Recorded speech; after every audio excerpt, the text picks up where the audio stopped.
क्रम व्यवस्था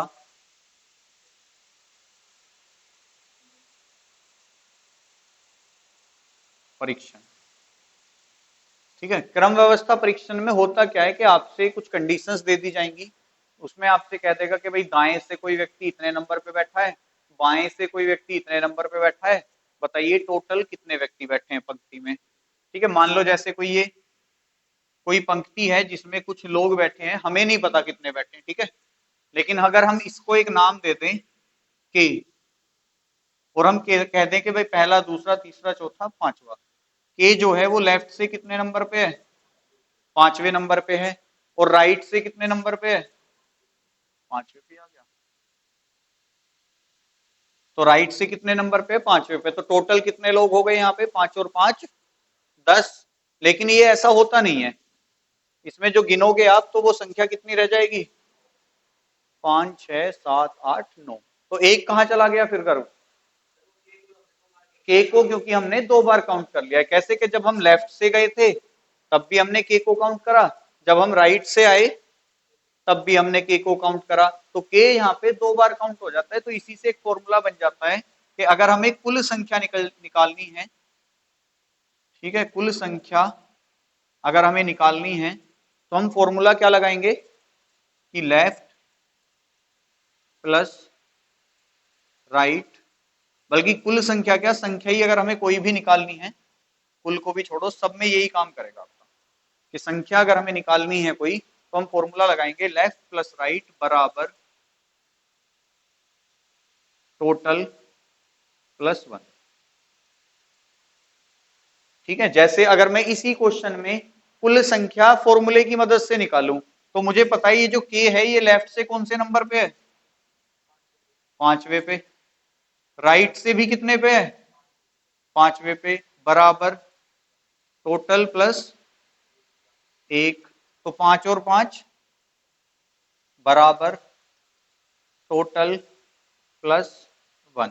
ठीक है, अब क्योंकि मुझे कौन सी संख्या निकालनी है, टोटल वाली, तो मुझे इस एक को यहां से हटाना पड़ेगा, और ये एक इधर प्लस में है, इधर जाके क्या हो जाएगा, माइनस हो जाएगा, तो टोटल संख्या कितनी आएगी, 10 - 1 9, या पूरा ही अगर हम इसे लिखें तो 10 - 1 बराबर 9।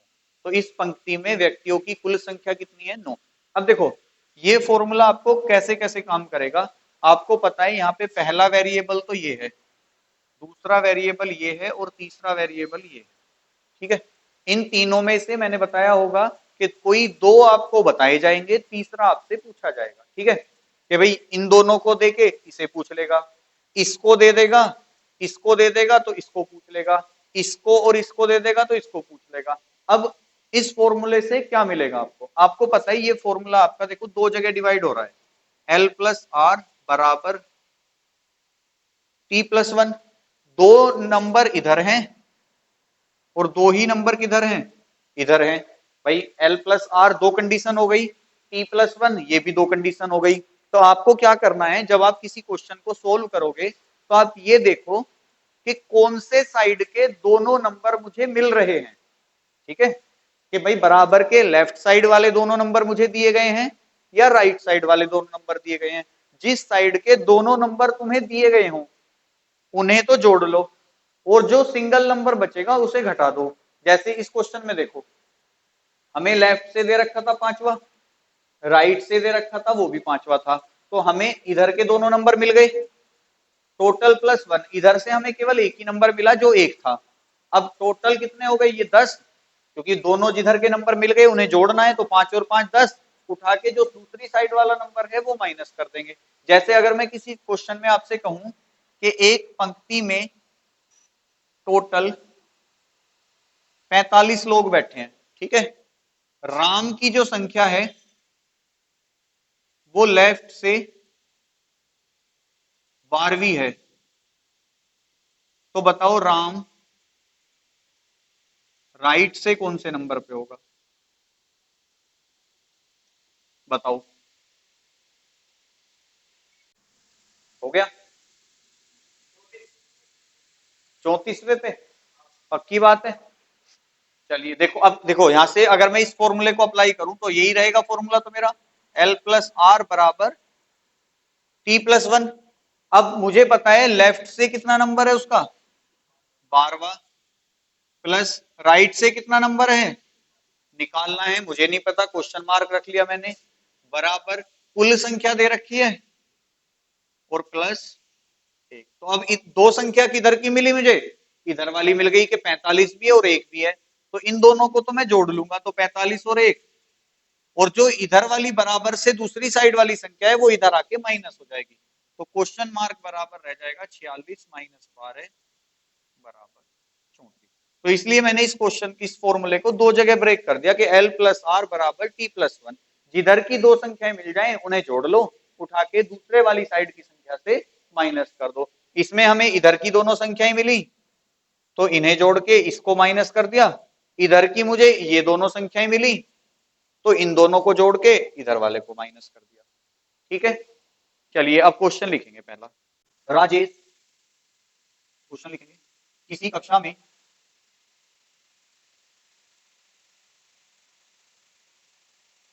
राजेश योग्यता में शीर्ष से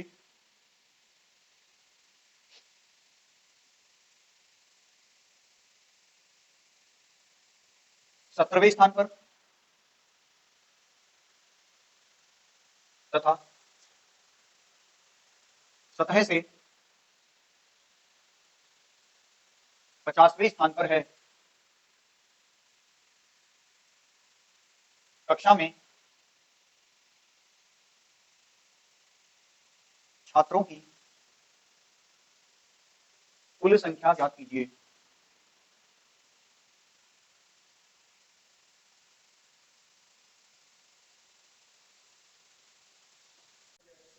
देखो जैसे हमने, अगर हम देखो एक हॉरिजॉन्टल लाइन की बात करेंगे इस तरीके से, ठीक है, जब एक हॉरिजॉन्टल लाइन की बात होगी तब तो हम बात करेंगे किसकी, लेफ्ट और, भाई जो हमारे लेफ्ट का कॉर्नर है वो हमारा लेफ्ट होगा या पंक्ति का भी लेफ्ट होगा, जो हमारा राइट कॉर्नर है वो राइट होगा।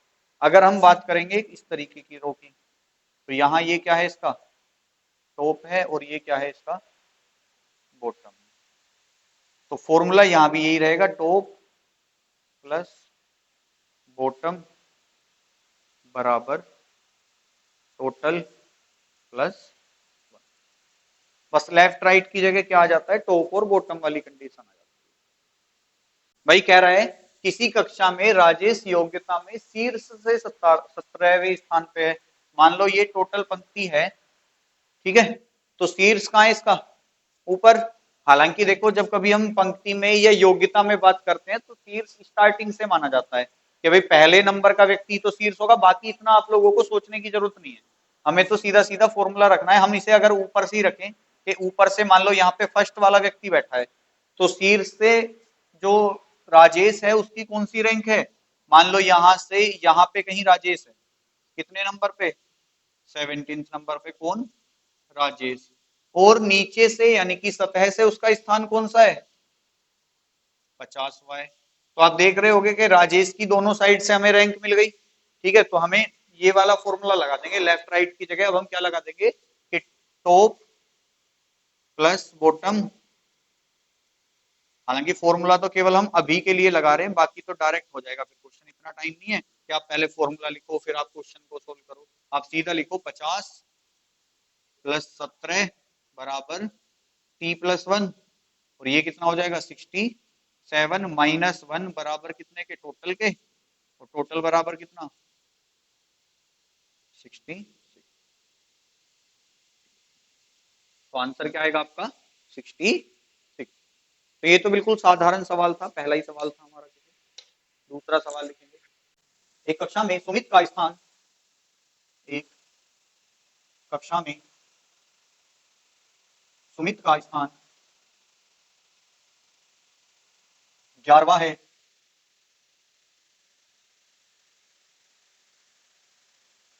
और वह उत्तीर्ण विद्यार्थियों की सूची में, और वह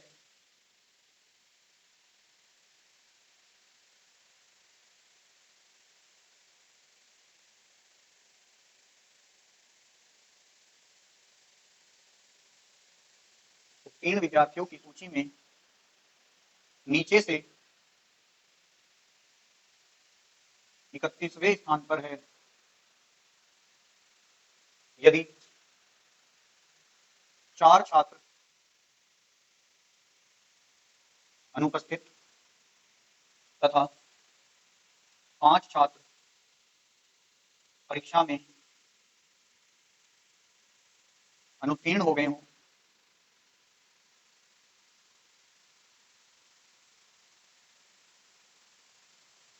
तो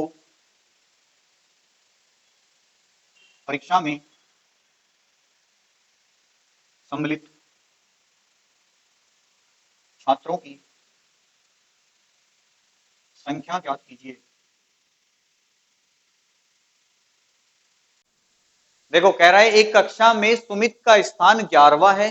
अब कौन सा स्थान है आगे बताया गया है कि वह उत्तीर्ण विद्यार्थियों की सूची में नीचे से 31वें स्थान पे है। मान लो ये कोई सूची बनी हुई है, लिस्ट बनी हुई है किसकी, पास लोगों की, यही तो कह रहा है कि भाई, अब कह रहा है कि भाई सुमित का जो स्थान है वो 11वां है और वह उत्तीर्ण विद्यार्थियों की सूची में नीचे से 31वां है। मतलब अगर हम लास्ट से कहें तो लास्ट से जो इसका स्थान आता है वो कितना आता है, 31वां।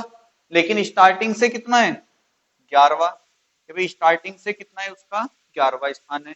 किसका, सुमित का। तो यहाँ कौन बैठा है, सुमित बैठा है।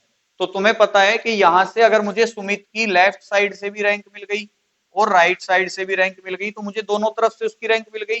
और ये लोग कौन बैठे हैं इस पंक्ति में,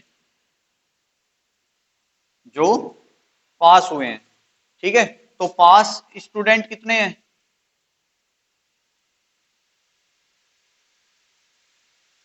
भाई 11 प्लस 31 बराबर कितना होगा, t+1। तो ये हो जाएगा 31 10 41 और 1 42 -1 बराबर किसके, टी के। तो टी की वैल्यू कितनी आ गई, 41 आ गई। लेकिन ये 41 लोग कौन हैं, जो एग्जाम में पास हुए हैं। क्यों, क्योंकि जो ये डाटा दे रखा है ना यहां से यहां तक, वो किसका दे रखा है, पास स्टूडेंट का दे रखा है कि उत्तीर्ण विद्यार्थी हैं। आगे क्या कहा है कि 4 छात्र परीक्षा से अनुपस्थित तथा 5 छात्र परीक्षा में अनुत्तीर्ण यानी कि फेल हो गए हों, तो परीक्षा में सम्मिलित छात्रों की संख्या बताओ। अब सम्मिलित छात्र कौन होते हैं, जिन जिनने वो परीक्षा अटेम्प्ट करी थी।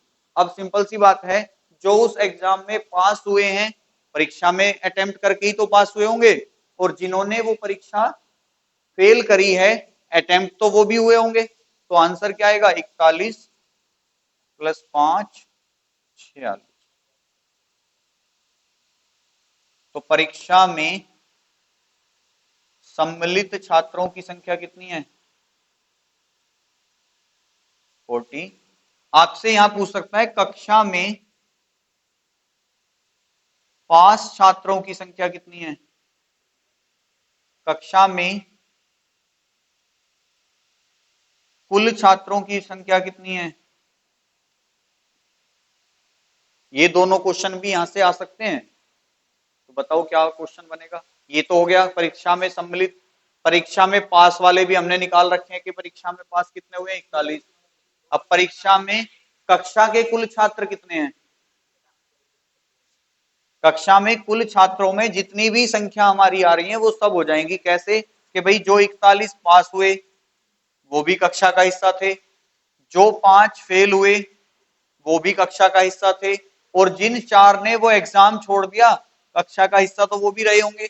परीक्षा ही तो नहीं दी उन्होंने लेकिन कक्षा का में तो रहे हैं। तो ये संख्या कितनी आएगी आपकी, 50। तो ध्यान रखना है आपको क्वेश्चन में क्या पूछा है, इस बात का विशेष ध्यान होना चाहिए आपका।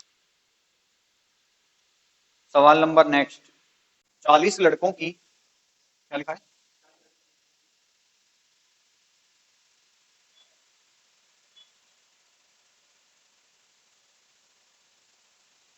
40 लड़कों की एक पंक्ति में राहुल का स्थान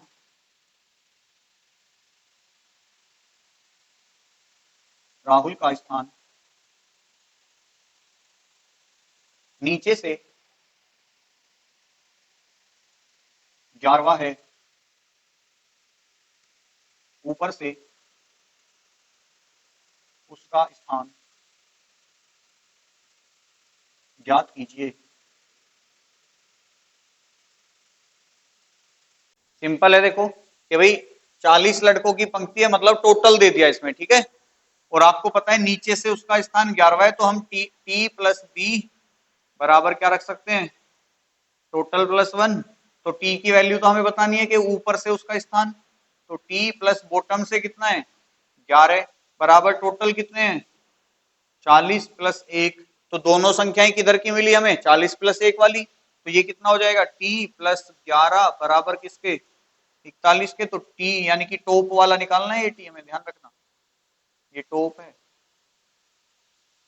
और ये टोटल था, ये बॉटम है। तो 11 इधर आएगा, 41 माइनस 11, तो टॉप से कितनी है उसकी रैंक, 30। ठीक है। देखो जब ये आपको आ जाएंगे ना, तो आपको यही क्वेश्चन में ही देखना है। अच्छा उसने टोटल दे रखे हैं, टोटल में तुरंत एक ऐड कर लो, कितने हो गए 41। अब क्या करना है कि अगर नीचे से दे रखा है तो ऊपर से पूछेगा, ऊपर से दे रखा है तो नीचे से पूछेगा, उठा के दूसरे वाले को माइनस करना। ये क्वेश्चन बस इतना है एग्जाम टाइम के लिए, लेकिन अभी सीख रहे हो तो पूरा करना पड़ रहा है, हमें पूरा कराना पड़ता है, क्यों, क्योंकि हमें तो भैया सिखाना है। चलो नेक्स्ट सवाल, 16 लड़कियों की एक पंक्ति में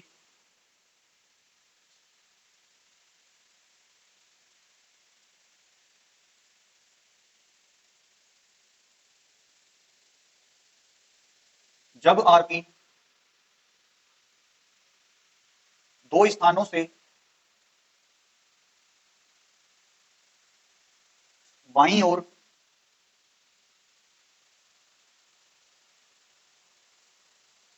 स्थानांतरित हो जाती है,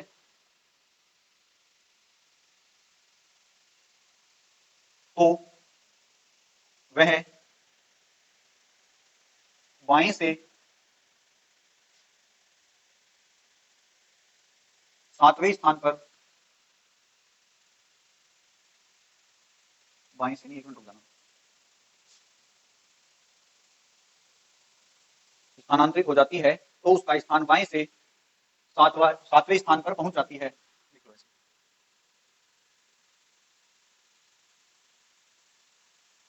प्रारंभ में दाएं से उसका स्थान ज्ञात कीजिए, दाएं से उसका स्थान ज्ञात कीजिए। देखो कह रहा है 16 लड़कियों की एक पंक्ति में जब आरती दो स्थानों से बाईं ओर स्थानांतरित हो जाती है, तो वह बाएं से सातवें स्थान पर पहुंच जाती है। प्रारंभ में दाएं से उसका स्थान बताओ। आपको पता है एक पंक्ति है जिसमें टोटल कितनी लड़कियां हैं, 16 लड़कियां हैं। अब कह रहा है जब आरती दो स्थानों से बाईं ओर स्थानांतरित होती है, बाईं ओर मतलब उधर की तरफ। मान लो स्टार्टिंग में वो यहां बैठी थी, ठीक है, हमें नहीं पता यहाँ पे उसका नंबर कितना है, लेकिन अगर वो यहां से दो स्थान लेफ्ट साइड जाती है, तो वो इधर से कौन से नंबर पे पहुंच जाती है, सातवें पे। तो यहां से नर्सरी का बच्चा भी बता देगा कि अगर ये 7 है तो ये 8 रहा होगा, और ये कौन सा रहा होगा, 9 रहा होगा। कि स्टार्टिंग में वो लेफ्ट से कौन से नंबर पे थी, 9वें पे। आपसे यही पूछा है कि भाई प्रारंभ में दाएं से उसका स्थान बताओ, कि भाई प्रारंभ में दाएं से उसका स्थान कितना है, यही तो पूछा है। अब आप देखो ये इसकी लेफ्ट से पोजीशन मिल गई, राइट से बतानी है टोटल कितने हैं 16। तो 9 प्लस आर बराबर कितना, 16 प्लस 1 होगा कि नहीं। तो 9 प्लस आर बराबर कितना, और आर बराबर कितना 17 माइनस 9, तो आर बराबर कितना। ये मत करो कि भाई पंक्ति में बिठा बिठा के देख रहे हो उन्हें। 33 छात्रों की एक कक्षा में गौरव की रैंक 13वीं है, 13।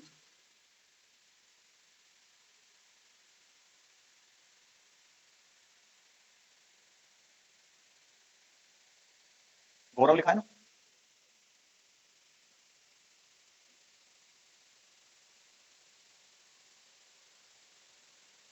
रैंक के अनुसार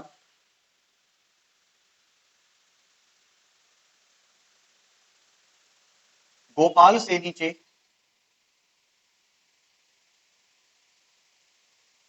केवल 5 विद्यार्थी बैठे हैं। 5 विद्यार्थी बैठे हैं, तो बताइए गौरव और गोपाल के बीच कुल कितने विद्यार्थी बैठे हैं। ये सवाल इतना आसान था कि शायद इसमें कुछ नहीं करना था। मान लो ये टोटल एक पंक्ति बनी हुई है कितने स्टूडेंट की, ठीक है। कह रहे छात्रों में जो गौरव की रैंक है वो कितनी है, 13वीं है। मान लो गौरव यहाँ पे बैठा है और इसका नंबर स्टार्टिंग से कितना है,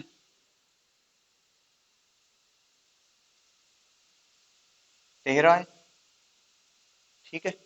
उसके बाद कह रहा है कि रैंक के अनुसार गोपाल से नीचे केवल 5 विद्यार्थी बैठे हैं। अब गोपाल यहां बैठा है या यहां बैठा है ये बताओ पहले। हाँ, गोपाल से नीचे केवल 5 विद्यार्थी बैठे हैं। अब मुझे ये बताओ गोपाल उधर बैठा है या इधर बैठा है, राइट साइड बैठा होगा। क्यों, क्योंकि रैंक घटती हुई चलती है कि भाई जिसकी ज्यादा रैंक है वो शुरू में आ गया, तो उस अब कह रहा है कि गोपाल से नीचे 5 विद्यार्थी हैं, तो वो कहीं ना कहीं आखिरी से 5वें होंगे। अगर गोपाल से नीचे 5 विद्यार्थी हैं तो गोपाल कौन से नंबर पे, 6ठे नंबर पे होगा। कहां से, नीचे से। मान लो गोपाल यहां से यहां बैठा है 6 नंबर पे, कौन है, गोपाल है। अब पूछा क्या है आपसे, तो बताइए गौरव और गोपाल के बीच कुल कितने विद्यार्थी बैठे हैं। मतलब आपको बताना था ये वाला, ठीक है। अब तुम्हें पता है कि इस 13 को अगर मैं पीछे ले जाऊं तो इस बिंदु तक यहां तक कितने लोग बैठे हैं, क्यों गौरव नहीं बैठा यहां तक, 13। इस बिंदु तक कितने लोग बैठे हैं, 6, गोपाल नहीं बैठा। क्या ये 13 और 6 कितने हो गए, क्या ये 19 लोग कभी इनके बीच में बैठ पाएंगे, नहीं बैठ पाएंगे ना। तो टोटल कितने हैं, 33, उसमें से 19 निकाल दो, तो भाई 13 में से 9 गए 4 और 2 में से 1 गया। कैसे सही था पर वो ऐसे किया था, चलो बहुत अच्छी बात। अब वैसे देखो आप लोगों ने किसी ने लेफ्ट प्लस राइट लगा दिया होगा, किसी ने टॉप प्लस बॉटम लगा दिया होगा, लेकिन जरूरी थोड़ी ना हर सवाल फॉर्मूले से ही हो, कुछ सवाल सोचने से भी हो जाते हैं। राधिका एक पंक्ति में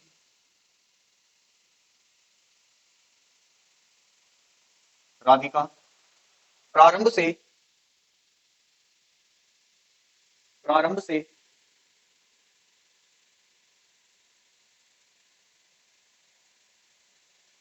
किसका फोन बज रहा है, ये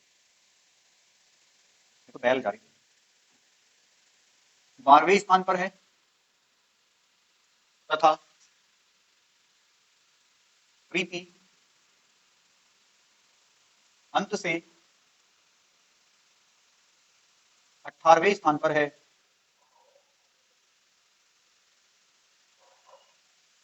यदि उन दोनों के बीच यदि उन दोनों के बीच 5 लोग बैठे हों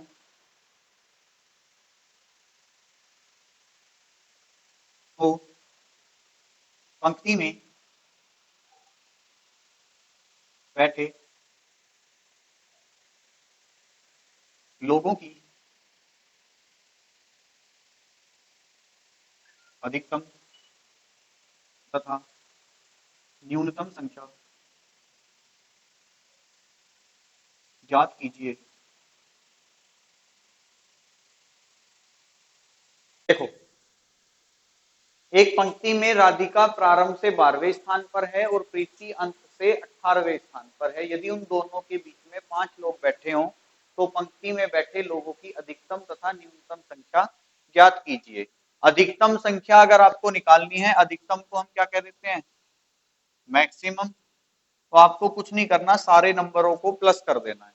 तो 12 प्लस 18 प्लस 5 यानी कि 35। ये कंडीशन कैसे बनेगी, मान लो ये पंक्ति है, ठीक है, ये यहां से 12वें नंबर पे कौन है, राधिका, और ये यहां से 18वें नंबर पे कौन है, प्रीति, और ये 1 2 3 4 5 लोग इनके बीच में बैठे हैं, ठीक है। तो मैक्सिमम कंडीशन तो हमेशा ऐसे ही बनती है, ठीक है। अगर आपसे अधिकतम संख्या पूछी है, ज्यादा से ज्यादा संख्या पूछी है, तो आपको ये सब कर देना है कि जितने भी नंबर है सबको जोड़ के लिख देना है, ठीक है। जब आपसे क्वेश्चन पूछा जाएगा न्यूनतम का, तो न्यूनतम को हम क्या कहते हैं, मिनिमम। पहले तो एक फॉर्मूला सीधा सीधा, क्योंकि हमें जो क्वेश्चन करना है वो फॉर्मूले से करना है, डायग्राम से नहीं करना। फॉर्मूला क्या होगा, प्रारंभ से संख्या, अब प्रारंभ हो सकता है या बायां हो सकता है, वो चीज कंफ्यूज मत होना। प्रारंभ प्लस अंत, मतलब प्रारंभ से जो वो है उसकी संख्या, और अंत से जो संख्या है, या फिर इसमें क्वेश्चन में क्या आ सकता है, बाईं ओर से और दाईं ओर से भी आ सकता है, ठीक है, उससे कंफ्यूज नहीं होना है। प्लस, प्लस नहीं, माइनस बीच की संख्या, और माइनस 2। कल नहीं आए थे क्या सोहेल तुम, बताया नहीं था कल मैंने, भूल गए नुके जी, कि मिनिमम संख्या अगर हमें कैलकुलेट करनी है तो हम इस तरीके से करेंगे। अब रख दो इन्हें वैल्यू को, प्रारंभ से कितना है 12, अंत से कितना है 18, ठीक है, माइनस बीच की संख्या, कितने लोग बैठे हैं बीच में 5, और माइनस 2, तो 12 और 18 30, और 30 माइनस 5 और 2 कितने हो जाएंगे 7, बराबर कितना आएगा 23। अब मिनिमम वाली कंडीशन क्या होती है, मिनिमम वाली कंडीशन देखो ये होती है आपकी, कि मान लो ये कोई पंक्ति है, ठीक है, यहां से यहां तक कोई पंक्ति है, यहां देख लो पहले से, कि भाई मिनिमम वाली कंडीशन कौन सी होती है, कि मिनिमम वाली कंडीशन ये होगी कि भाई जो ये राधिका है, ये प्रारंभ से 12वें नंबर पे बैठी है, मान लो यहां से चलना स्टार्ट किया, और इसका जो नंबर है वो लेफ्ट से कौन सा है, ये वाला 12, ठीक है, किसका, राधिका का, ठीक है। अब आपको पता है प्रीति अंत से 18वें स्थान पे, तो जो प्रीति बैठी होगी वो इस केस में बैठी होगी कि प्रीति का जो नंबर आ रहा होगा वो यहाँ से यहाँ कहीं आ रहा होगा, प्रीति कितने नंबर पे 18 नंबर पे, और 5 लोग जो बैठे होंगे वो यहाँ बैठे होंगे, 1 2 3, एक यहाँ घुसा लें 4, और एक 5। मतलब न्यूनतम केस कौन सा होता है, कि जब वो देखो यहाँ पे एक यहाँ रुक गई, एक यहाँ रुक गई, और बीच में 5 बैठे हैं, ठीक है। इसमें क्या होगा कि एक दूसरे को ओवरलैप कर जाएंगे वो, न्यूनतम संख्या जब भी निकलेगी हमेशा ओवरलैपिंग करके जाएंगे वो, कैसे, कि जब हम इधर से पार करके गए तो इसे पार करके जब आगे गई वो, जब इधर से काउंटिंग करनी शुरू करी तो इसे पार करके जब वो आगे गई, और इन दोनों के बीच में फिर 5 लोग बैठे। तो ओवरलैपिंग वाला केस जब भी आएगा वो हमेशा न्यूनतम बनेगा, ठीक है।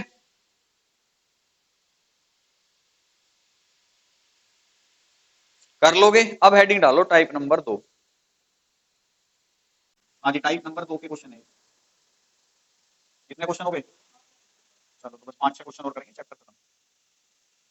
पुरुषों की एक पंक्ति में, अरे मिल गया, बला हो जा, चाबी ना होगी भाई, मेज पे रखी हो तो देख, आने वाले होंगे वैसे यहाँ। पुरुषों की एक पंक्ति में आदर्श दाईं ओर से, मैंने पहली कहा तुम्हें, क्या कह रहे हो इतनी दूर हो गई, 30वें स्थान पर है, 30वें स्थान पर है तथा जितेंद्र बाईं ओर से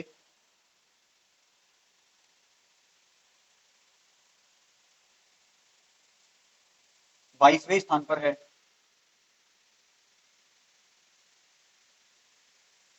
जब वे अपना स्थान बदल लेते हैं जब वे अपना स्थान बदल लेते हैं तो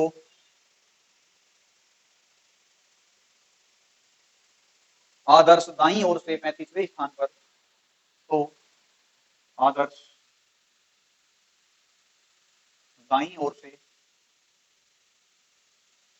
35वें स्थान पर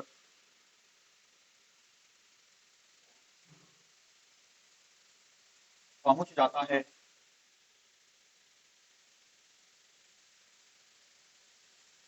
तो पंक्ति में पुरुषों की कुल संख्या बताइए। पंक्ति में पुरुषों की कुल संख्या बताइए। देखो जो जो सेंटेंस क्वेश्चन में दे रखा है देखो वैसे बना दो। क्या है, पुरुषों की एक पंक्ति में, पंक्ति है तो बना लो एक पंक्ति, बना ली, ठीक है जी। पुरुषों की एक पंक्ति में अब क्या कह रहा है, आदर्श दाईं ओर से 30वें स्थान पर है। अब दायां किधर होता है, इधर, तो दाईं ओर से 30, मान लो यहां पे है वो, कितने स्थान पे, 30वें पे। कौन, आदर्श, ठीक है। तथा जितेंद्र बाईं ओर से 22वें स्थान पे है। तो जितेंद्र को हम यहां बना लें, यस सर। कौन से नंबर पे है, 22वें पे, किधर से, लेफ्ट से। कौन, जितेंद्र, ठीक है जी। अभी तक देख लो, मैंने अभी अपनी तरफ से इस क्वेश्चन में कुछ नहीं ऐड करा। उसने कहा आदर्श दाईं ओर से 30वें स्थान पे, आदर्श दाईं ओर से 30वें स्थान पे, जितेंद्र बाईं ओर से 22वें स्थान पे, जितेंद्र बाईं ओर से 22वें स्थान पर है, ठीक है। जब वे अपना स्थान बदल लेते हैं, मतलब आदर्श और जितेंद्र पहुंच गया 30वें पे आदर्श के स्थान पे, और आदर्श पहुंच गया जितेंद्र के स्थान पे, ये खत्म हो जाएंगे अब, ठीक है। जब वे अपना स्थान बदल लेते हैं, तो बदल गया स्थान, कि जहां आदर्श बैठा था वहां जितेंद्र को बैठा दिया, जहां जितेंद्र बैठा था वहां आदर्श को बैठा दिया। तो आदर्श दाईं ओर से 35वें स्थान पे पहुंच जाता है। आदर्श कहां बैठा है, यहां, और ये दाईं ओर से कौन से स्थान पे पहुंच गया, 35वें स्थान पे पहुंच गया। अब आप देख रहे होगे कि आपको एक पंक्ति में आदर्श का लेफ्ट साइड का नंबर भी मिल गया और राइट साइड का नंबर भी मिल गया। तो अगर मुझे इस पंक्ति में किसी एक व्यक्ति का लेफ्ट और राइट दोनों तरफ से नंबर मिल जाएगा, तो मैं इजीली टोटल संख्या निकाल सकता हूं। कैसे, कि लेफ्ट से कितना है, वो 22वां, राइट से कितना है, 35वां, टोटल +1 होता है, फॉर्मूला आ गया, लेफ्ट प्लस राइट बराबर टोटल +1। तो 35 और 22 57, 35 है ना, अच्छा 35 है। तुम्हारा आंसर कितना, 56 था, 59 था, तो गलत है फिर तो। बराबर t+1, तो t कितना आ जाएगा, माइनस हो जाएगा 1, -1 बराबर 56। तो वहां पे कुल संख्या कितनी है, 56 है। बच्चों की एक पंक्ति में रवि दाहिने से चौथे स्थान पर है। बच्चों की एक पंक्ति में रवि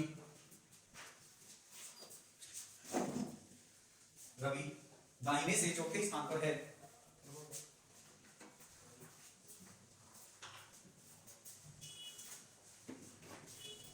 रवि दाहिने से चौथे स्थान पर है और जितेंद्र बाएं से दूसरे स्थान पर है, और जितेंद्र बाएं से दूसरे स्थान पर है। जब वे आपस में अपना स्थान बदल लेते हैं,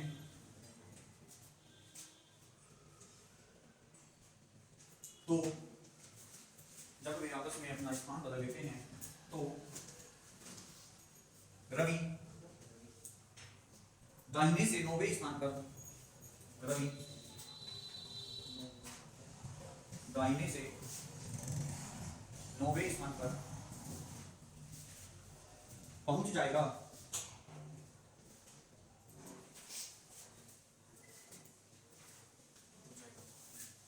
तो जितेंद्र का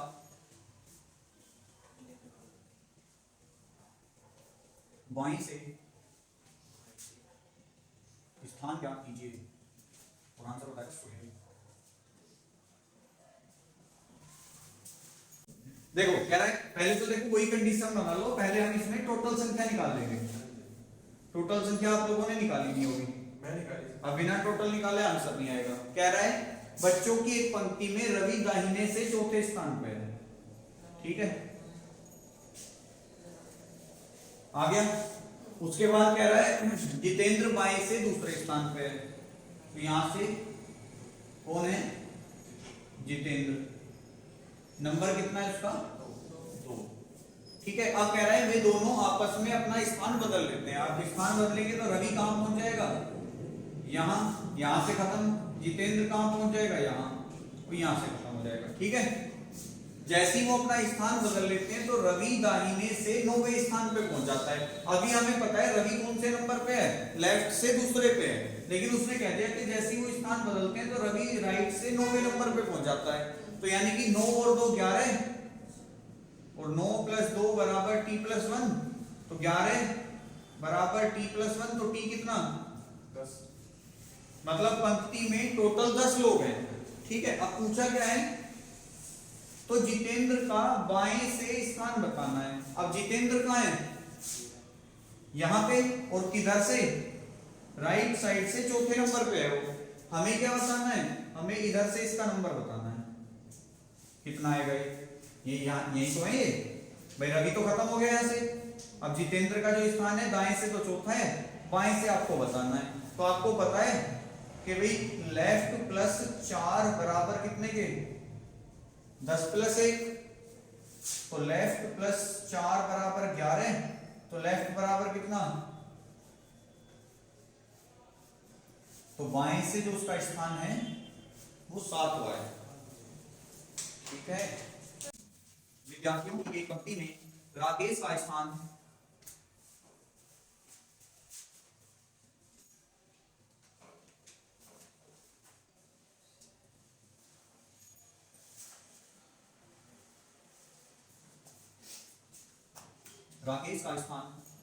बाएं से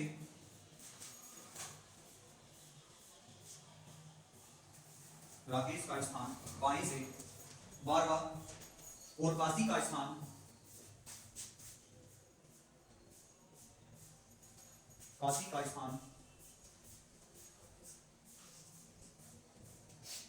दाएं से 17वां है, दाएं से 17वां है। जब वे अपना स्थान बदल लेते हैं, जब वे अपना स्थान बदल लेते हैं तो काशी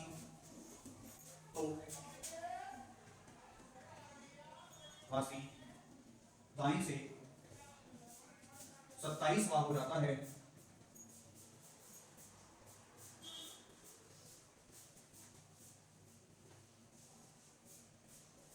तो बताइए राकेश और काशी के मध्य कितने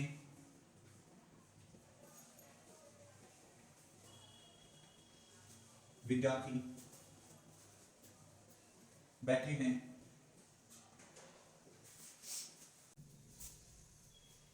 कह रहा है विद्यार्थियों की एक पंक्ति में राकेश का स्थान बाएं से 12वां है, ठीक है।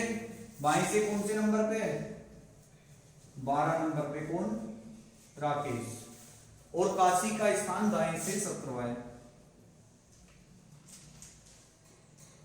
काशी मान लो यहां से यहां बैठा है 17 नंबर पे, ठीक है। अरे यहां देख लो, वो ना होता तो पिछले 3-4 मिनट में ना हो जाता। सर 22, नहीं, राकेश का स्थान बाएं से 12वां है, काशी का स्थान दाएं से 17वां है। ठीक है, जब वे दोनों अपना स्थान बदल लेते हैं, मतलब काशी पहुंच गया यहां, ठीक है, यही तो होगा, और राकेश पहुंच गया यहां पे। ठीक है, क्योंकि इसने स्थान बदला तो ये यहां आ गया, और इसने स्थान बदला तो ये यहां आ गया। ये वाली पोजीशन चेंज नहीं होगी, बस केवल नाम चेंज करने हैं अभी आपको, कि जहां राकेश था वहां काशी को पहुंचा दो, जहां काशी है वहां राकेश को। मतलब अब जो सिचुएशन बन गई वो ये बन गई कि काशी लेफ्ट से 12वां हो गया और राकेश राइट से 17वां हो गया। आगे क्या कह रहा है, जब वे अपना स्थान बदल लेते हैं तो काशी दाएं से 27वां हो जाता है। अब काशी कहाँ है, लेफ्ट से 12वें नंबर पे है, लेकिन इधर से कौन से नंबर पे बता दिया गया उसे, 27वें नंबर पे बता दिया गया। तो यहां से टोटल लोग निकल जाएंगे कि 27 प्लस 12 बराबर t प्लस 1, ये कितना हो जाएगा 39 माइनस 1 बराबर t, और t बराबर कितना आया, किसी का ये नंबर मेरा आया 38 आ गया ना। अब मुझे बताओ कि इन 38 लोगों में से यहां तक कितने लोग बैठे हैं, 12। अगर हम पुरानी देखो, या तो पुरानी कंडीशन पे लेके जाना पड़ेगा, क्यों, क्योंकि ये 27 तो नई कंडीशन है, नई कंडीशन में हमें इसका कुछ नहीं पता कितने नंबर पे, लेकिन पुराने वाली सिचुएशन में हमें पता है कि जो कौन था, राकेश था, ये यहाँ कौन से नंबर पे था 12, और ये काशी यहाँ कितने नंबर पे था 17। तो आपसे क्या पूछा है, इन दोनों के बीच में बैठे लोग बताओ। तो क्या ये 12 लोग कभी इनके बीच में बैठेंगे, नहीं बैठेंगे। क्या ये 17 लोग कभी इनके बीच में बैठेंगे, नहीं बैठेंगे। तो 17 और 12 29। अगर 38 में से इन 29 लोगों को निकाल दूं तो कितने बचे, 9। तो इनके बीच में जो बैठे लोग हैं उनकी संख्या कितनी है, 9। ये थोड़ी देर पहले नहीं करा था रैंक वाला क्वेश्चन, उसमें सीधा सीधा था, उसमें टोटल संख्या दे रखी थी, यहां टोटल संख्या निकालनी पड़ी है पहले हमें।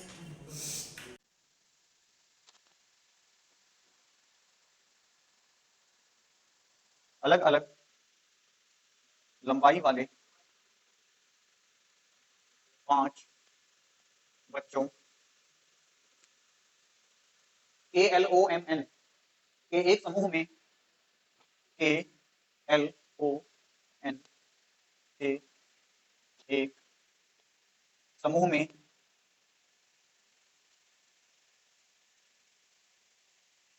K सबसे लंबा है, K सबसे लंबा है, जबकि L सबसे छोटा है, जबकि L सबसे छोटा है। वो उस समूह का दूसरा सबसे छोटा बच्चा है, वो उस समूह का दूसरा सबसे छोटा बच्चा है।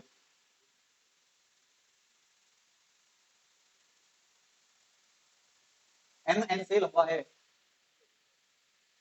M N से लंबा है,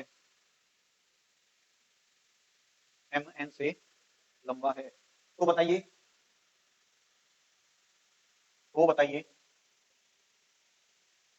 उनमें से तीसरा सबसे लंबा बच्चा कौन है। चलिए बताइए। भाई उसने कहा है के सबसे लंबा है, ठीक है, तो हम के को सबसे पहले रख देते हैं कि भाई जो के है वो सबसे बड़ा है। और एक बात और कही है उसने, कह रहा है अलग अलग लंबाई वाले 5 बच्चों KLOMN के एक समूह में के सबसे लंबा है, जबकि L सबसे छोटा है। तो अगर 5 व्यक्ति होंगे तो वो कहीं ना कहीं इस कोने पे बैठा हो, भाई अगर सबसे बड़ा व्यक्ति उधर है तो सबसे छोटा व्यक्ति इधर होगा, ठीक है। और 3 बच्चे जो होंगे वो इनके बीच में बैठे होंगे कहीं, ठीक है। आगे देखो एल सबसे छोटा है, ओ उस समूह का दूसरा, अच्छा वो नहीं है, एल है, ओ उस समूह का दूसरा सबसे छोटा बच्चा है। अब ये सबसे छोटा पहला, तो दूसरा सबसे छोटा कौन, ये वाला, तो यहां कौन आ जाएगा, ओ आ जाएगा। एम एन से लंबा है, अगर एम एन से लंबा है तो कहीं ना कहीं ये दोनों ऐसे कैसे बैठ जाएंगे यहाँ पे, कि यहां कौन आएगा, एम, और यहां कौन आएगा, एन। आपसे क्या पूछा है, समूह का तीसरा सबसे लंबा बच्चा कौन है, तो ये सबसे पहला, ये सबसे दूसरा, और ये सबसे तीसरा, और यही हमारा क्या हो जाएगा, आंसर। तीसरा सबसे छोटा पूछा होता तो आंसर क्या आता, तब भी हमारा आंसर एन ही होता। कैसे, ये सबसे छोटा पहला, ये दूसरा सबसे छोटा, ये तीसरा। ठीक है, मतलब इसमें हमें अरेंज ही करने होते हैं ये, दाएं बाएं बिठा के, A B C D E F और जी।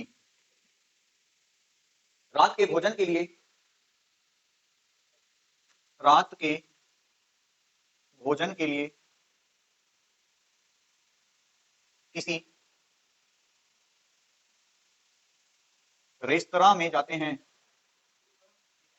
अरे रेस्टोरेंट पे बोलते हैं हिंदी में, रेस्टोरेंट का ही छोटा रूप होता है हिंदी में, रेस्तरां बोलते हैं, अरे जो भी है। इन सभी ने बिल में योगदान दिया, इन सभी ने बिल में योगदान दिया, प्रत्येक व्यक्ति, सी ने ई से अधिक भुगतान किया, हाँ सी ने ई से अधिक भुगतान किया, सी ने ई से अधिक भुगतान किया, और एफ ने ए से अधिक भुगतान किया, और एफ ने ए से अधिक भुगतान किया, बी ने ए से कम भुगतान किया, हाँ जी,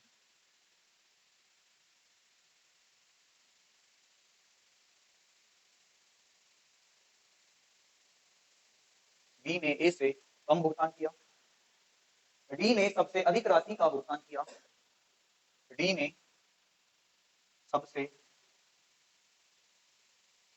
अधिक राशि का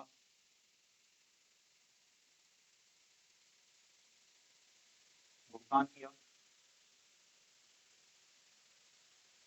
और ई ने सबसे कम राशि का भुगतान किया, और ई ने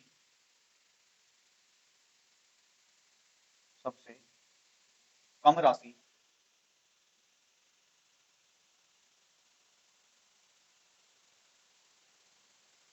ई ने सबसे कम राशि का भुगतान किया। यदि जी ने यदि जी ने समूह में दो व्यक्तियों से अधिक भुगतान किया हो,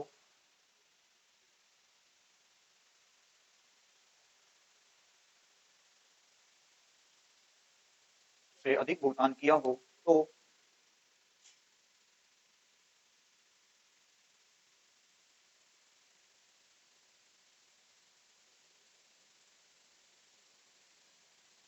इनमें से नहीं, तो डी से अधिक तथा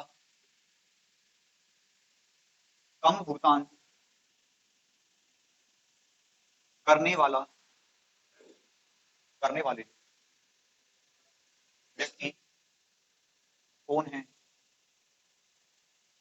देखो, A B C D E F और जी रात के भोजन के लिए एक रेस्टोरेंट में जाते हैं, इन सभी ने बिल में अपना अपना योगदान किया, सी ने ई से अधिक भुगतान किया। ठीक है, मतलब उसने एक कंडीशन दे रखी है कि जो सी है वो अधिक भुगतान देता है ई से। देखो ये जो ओपन वाली साइड होती है ये ज्यादा को दर्शाती है हमेशा। ठीक है, तो एक कंडीशन तो हमें ये मिल गई। ठीक है, अभी हम रख नहीं रहे, अभी हम ऐसे ही नोट कर रहे हैं रफली। सी ने ई से अधिक भुगतान किया और एफ ने ए से अधिक भुगतान किया, तो यहां से दूसरी कंडीशन क्या मिली हमें, एफ ने ए से अधिक भुगतान किया, ठीक है। उसके बाद कह रहा है बी ने ए से कम भुगतान किया, तो भाई ए ज्यादा कर रहा होगा, बी कम कर रहा होगा। तीसरी कंडीशन मिल गई हमें। आगे बताओ क्या कह रहा है, बी ने ए से कम भुगतान किया, डी ने सबसे अधिक राशि का भुगतान किया, तो अगर हम 1 2 3 4 5 6 7 लोगों को बिठाएं तो यहां कंफर्म हो जाएगा कि डी सबसे लास्ट में आएगा, ठीक है। डी ने सबसे अधिक राशि का भुगतान किया और ई ने सबसे कम राशि का भुगतान किया, ठीक है। तो सबसे कम वाला कहां आएगा, यहां आएगा, ठीक है। आगे बताओ क्या कह रहा है, यदि जी ने समूह में 2 व्यक्तियों से अधिक भुगतान किया हो, तो पहला दूसरा, तो जी कहां आएगा, यहां आएगा। लेकिन ये कन्फर्म नहीं है, ध्यान रखना, हो सकता है यहाँ 2 से अधिक तो यहाँ भी है, हालांकि यहाँ 3 आ जाएंगे, वैसे यही रहेगा ये, क्योंकि ये तो फिर 3 से अधिक व्यक्तियों का आ जाएगा। तो जी के लिए फिक्स हो गया स्थान। आगे बताओ, 2 व्यक्तियों से अधिक भुगतान किया हो तो सॉरी, हाँ तो ये आएगा यहाँ पे, तो आएगा। तो डी से अधिक तथा कम भुगतान करने वाले व्यक्ति कौन है। अब डी से अधिक तो कोई हो ही नहीं सकता, तो डी से अधिक तो 0 आएंगे, ठीक है। हमारा मेन जो मोटिव है आंसर निकालना नहीं है, हमारा मेन मोटिव है उन्हें क्रम से लगाना, ठीक है। अब तुम्हें पता है ई से ज्यादा कौन करता है, सी करता है, तो यहां कौन आ जाएगा, सी आ जाएगा। अब हमारे पास बच कौन कौन से स्थान रहे हैं, ये वाला, ये वाला और ये वाला। देखो एफ ए से कम करता है और ए से कम कौन करता है, बी करता है, तो यहां तीनों नहीं आ जाएंगे, एफ ए, यही बताया था, नोट कर लो तो इसे, इसका आंसर अब आ जाएगा। देखो अधिक तो कोई है नहीं, डी से अधिक तो कोई है नहीं, और कम करने वाला कौन है, कम करने वाले तो सारे हैं, लेकिन उसने जो मेन पर्पज है उसका जस्ट कम करने वाला कौन है, तो आंसर क्या आ जाएगा हमारा, एफ ही आंसर आएगा, और अधिक वाले में कोई नहीं, ठीक है। फिलहाल तुम केवल एफ लिख लो इसका आंसर, या इसे एक काम कर लो, डी से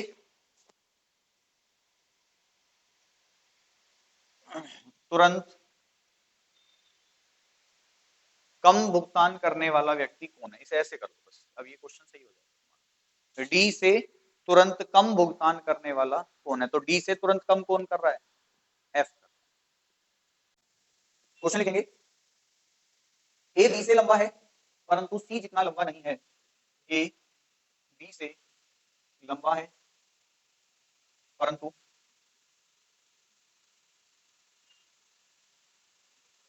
सी से लंबा, ये लिखा है ना, नहीं है। डी ई से लंबा है, डी ई से लंबा है, हाँ जी, परंतु डी ई से लंबा है परंतु बी इतना लंबा नहीं है, बी जितना लंबा नहीं है, ठीक है। नेक्स्ट, ई एफ से लंबा है,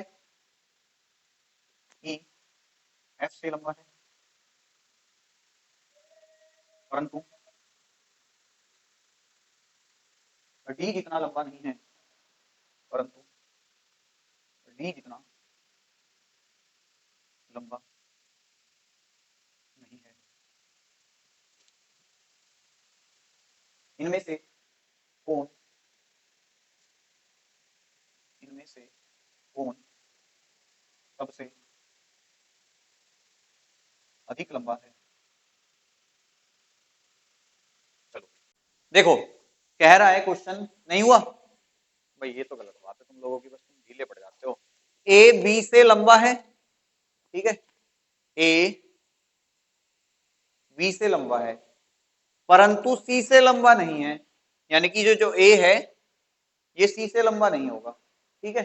आगे पढ़ो क्या कह रहा है, डी ई से लंबा है परंतु बी जितना लंबा नहीं है, तो यहां से एक बात कंफर्म हो जाती है कि जो दूसरी कंडीशन बनेगी वो ये बनेगी कि डी जो है वो ई से तो लंबा है लेकिन बी जितना लंबा नहीं है, ठीक है।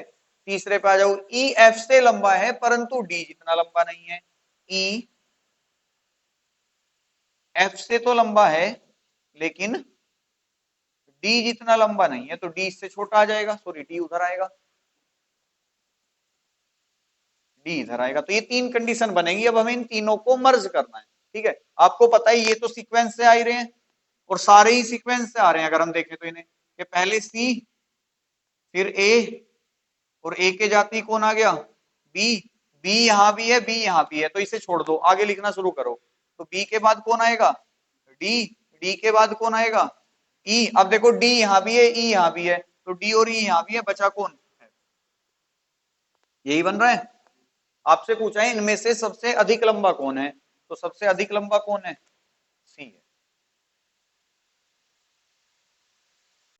चलो एक समूह में 5 लड़कियां हैं, एक समूह में 5 लड़कियां हैं, बताओ ये लड़कियां सी लिखा हुआ है। अगर तुमने इसे पहचान लिया तो फिर इसकी कमी बता दी तो मैं मान लूंगा तुम्हारी हिंदी में वर्तनी बहुत अच्छी है। हाँ जी, पक्की पक्की बात है भाई, पढ़ रहे हो इसका मतलब, और मतलब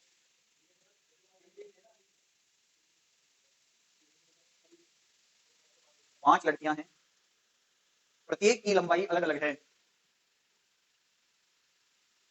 प्रत्येक की लंबाई अलग अलग है। देखो हिंदी में मैं सबसे ज्यादा जोर इसलिए देता हूँ क्योंकि वही नंबर दिखाई, ध्यान रख लेना है। देखो यहाँ देखो, एच केवल ई से छोटी है, एच केवल ई से छोटी है, एफ पी जितनी लंबी नहीं है, एफ पी जितनी लंबी नहीं है, पी जी से छोटी है, पी जी से छोटी है, तो बताइए इनमें सबसे छोटी, इनमें सबसे छोटी लड़की कौन है। देखो कह रहा है एक समूह में 5 लड़कियां हैं, प्रत्येक की लंबाई अलग अलग है, एच केवल ई से छोटी है। देखो जहां केवल शब्द आता है ना, मतलब उससे बाद कोई नहीं हो सकता, एच जो है वो केवल ई से ही छोटी है और किसी से छोटी नहीं है। ठीक है, तो यानी कि यहाँ पे ये दोनों फिक्स हो जाएंगे कि ई यहां आ जाएगा और एच यहां आ जाएगा, क्यों, और यहां इनके आगे अब कोई नहीं आएगा जहां केवल शब्द आ जाएगा। अगर ऐसे होता ना एच के ई केवल एच से बड़ी है तो फिर इनके पीछे कोई नहीं आता, क्यों, क्योंकि फिर वो और ज्यादा उससे बड़ी हो जाती। अगर उसने कहा है कि एच केवल ई से छोटी है तो मतलब अब कंफर्म है कि इधर कोई नहीं आएगा, क्योंकि अगर इधर कोई आ जाएगा तो फिर वो केवल वाली कंडीशन खत्म हो जाएगी। ठीक है, एफ पी जितनी लंबी नहीं है, मतलब यहां से एक बात और पता चल रही है कि एफ जो है वो पी से छोटी मिलेगी। ठीक है, उसके बाद और क्या कह रहा, पी जी से छोटी है, तो पी जो है वो जी से छोटी है। तो बताइए इनमें से सबसे छोटी लड़की कौन है।